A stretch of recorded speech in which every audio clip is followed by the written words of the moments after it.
Assalomu alaykum, hurmatli jamoadoshlar. Mana yaqinda, Xudo xolasa, O'zbekiston Respublikasi Konstitutsiyasi qabul qilinganligiga 33 yil to'ladi. Konstitutsiyamiz bu bizning asosiy qonunimiz. Konstitutsiyamiz bu bizning baxtimiz qomusi. Chunki konstitutsiya bu asosiy qonun deyishimizga sabab O'zbekiston Respublikasida qabul qilinadigan barcha qonunlar va qonun asli aktlari konstitutsiya asosida ishlab chiqiladi va konstitutsiyaga zid bo'lmaydi.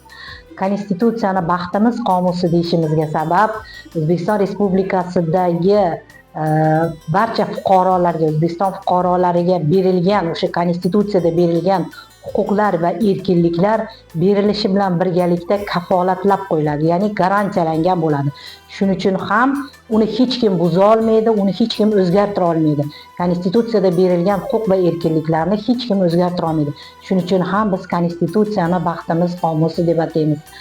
Shu fursatdan foydalanib barcha Andijon davlat pedagogika institutida faoliyat ko'rsatayotgan barcha xodimlarni, professor o'qituvchilarni va barcha xodimlarni, shu jumladan institutda tahsil olayotgan barcha talabalarni Konstitutsiyani 33 yillik bayrami bilan chin dildan tabriklayman.